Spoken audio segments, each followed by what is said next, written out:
सो dear friends, income tax के इस part के अंदर हम लोग प्रिजम्पटिव टैक्सेशन की बात करेंगे, जो कि इनकम टैक्स रिटर्न 4 में एप्लीकेबल होता है। तो ITR 4 कैसे फिल करते हैं और प्रिजम्पटिव टैक्सेशन कैसे लगेगा उसके बारे में हम लोग सीखते हैं। तो सबसे पहले तो हम लोग चलते हैं ITR 4 की डाउनलोडिंग पर। तो इनकम टैक्स वेबसाइट पर चलते हैं। इनकम टैक्स की वेबसाइट में राइट कॉर्नर पर जाकर एक्सेल यूटिलिटी को डाउनलोड कर लेते हैं, ITR 4।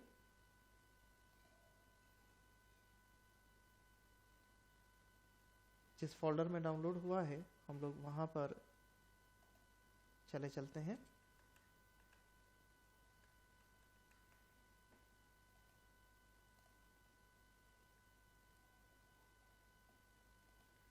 यहाँ इसे हम लोग एक्सट्रैक्ट कर लेते हैं।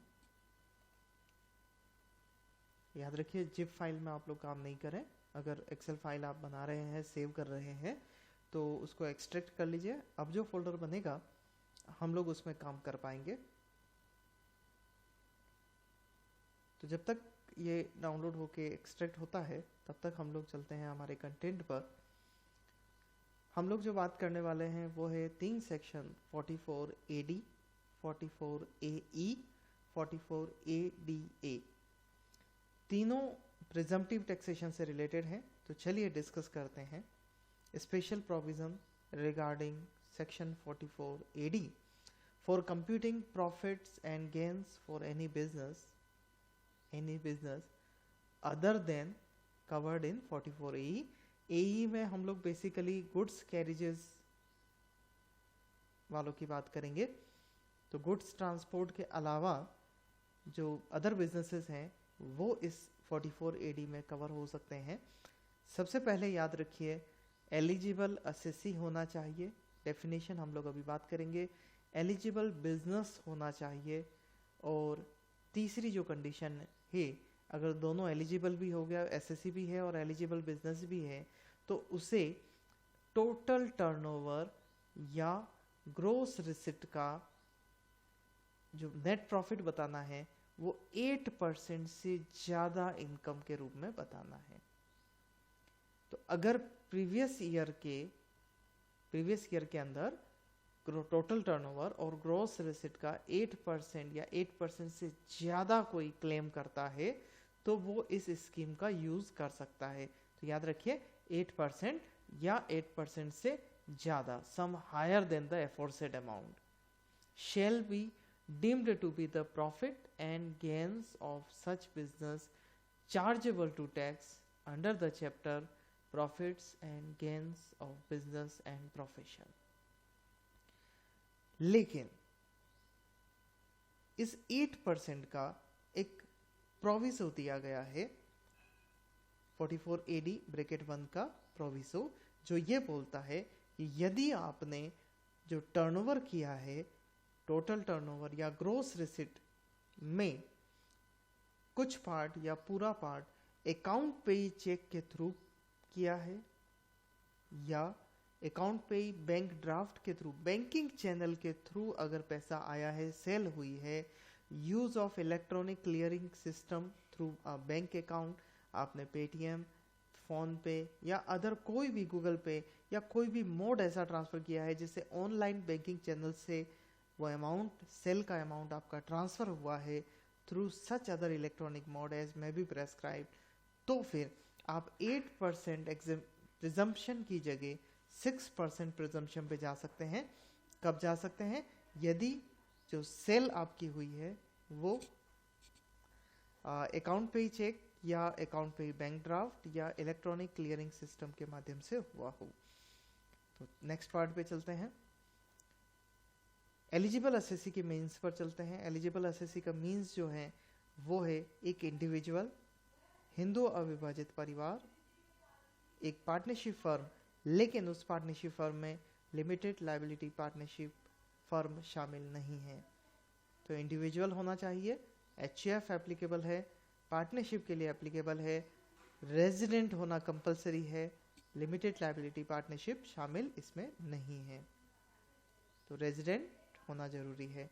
अगली जो शर्त है, who has not claimed deduction under any section of 10AA और deduction under any provision of chapter 6A के जो हेडिंग सी है, जो हम लोग डिडक्शन वाले पार्ट में अभी कवर करने वाले हैं, deductions in respect of certain incomes in the relevant assessment year, that is to say 80I से लेकर 80IA से लेकर 80RRB तक अगर किसी ने एग्जेम्पशन लिया है, डिडक्शन लिया है, तो वो 44AD का यूज नहीं कर सकता।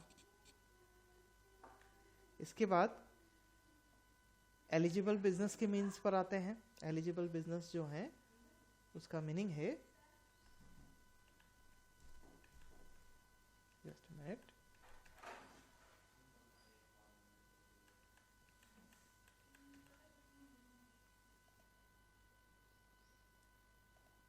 अगली जो हमें मीनिंग समझना है वो है एलिजिबल बिजनेस। और बिजनेस का जो मीनिंग है यहाँ पर 44AE, जो कि ऐसे बिजनेसेस हैं जो प्लाइंग, हायरिंग और लीजिंग गुड्स कैरिजेस का काम करते हैं, उन बिजनेसेस को छोड़कर और ऐसे बिजनेसेस को छोड़कर जिनका टर्नओवर और ग्रॉस रिसीट 2 करोड़ को एक्सीड करता हो,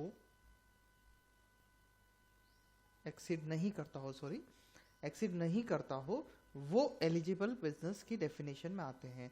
तो 44AE के बिजनेस को छोड़ दीजिए, 2 करोड़ से ऊपर वाले टर्नओवर या ग्रॉस रिसीट वाले बिजनेसेस को आप छोड़ दीजिए, बाकी जो भी बिजनेसेस बचे वो एलिजिबल बिजनेस की डेफिनेशन में आ जाएंगे। याद रखिए 44AD जो है वो इन कंडीशंस में अप्लाई नहीं होगा। ऐसा कोई व्यक्ति जो कि प्रोफेशन का काम कर रहा है, any person carrying on profession, जो कि 44A की 1 की डेफिनेशन में है, वो उसके ऊपर 44AD एप्लीकेबल नहीं होगा। A person earning income in the nature of commission और ब्रोकरेज, जिस व्यक्ति को कमीशन या ब्रोकरेज मिल रहा है उसके ऊपर भी 44AD के प्रोविजंस एप्लीकेबल नहीं है। A person carrying on any agency business, अगर कोई एजेंसी का बिजनेस करता है तो वो भी 44AD का प्रिजम्पटिव बेनिफिट नहीं ले सकता। 44AD पर चलने से पहले हम लोग चलते हैं जो हमने डाउनलोड किया था उसको कंटिन्यू करते हैं। डाउनलोड किया है ITR4 को हमने, ITR4 को एक्सेल को ओपन करते हैं। एक्सेल को ओपन करके चेक करते हैं 44AD क्या क्या इंफॉर्मेशन हमारे से मांग रहा है। तो थोड़ा सा वेट करते हैं ओपन होने का।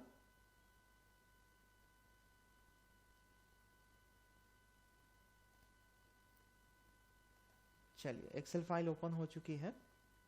पहले तो कंटेंट को इनेबल कर लेते हैं। ओके करने के बाद देखिए हम लोग सीधे एक बार बिजनेस एंड प्रोफेशन शीट पे चलते हैं। ITR4 का जो कंप्लीट फॉर्मेट है वो हम लोग एक पार्ट में कवर करेंगे। फिलहाल 44AD कहाँ कवर होगा उसके बारे में डिस्कस कर लेते हैं। तो देखिए स्क्रीन पे सबसे ऊपर ही ऊपर details of income from business and profession, computation of presumptive income under section 44AD। आपको यहाँ नेचर ऑफ बिजनेस लिखना है।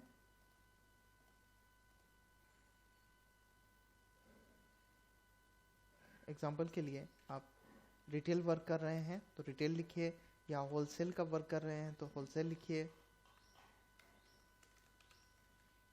देन आपको कोडिंग्स दे रखी हैं, इनमें से कोड्स आपको सेलेक्ट करने होंगे।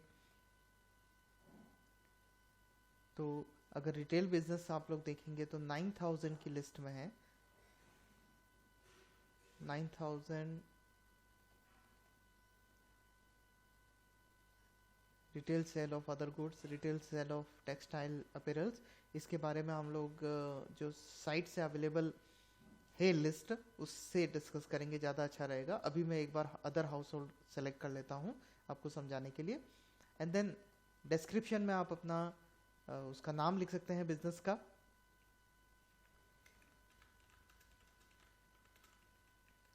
ये लिखने के बाद देखिए E1 A B E2 ABC इसका कैसे उपयोग होगा वो हम लोग नेक्स्ट पार्ट में कवर करते हैं।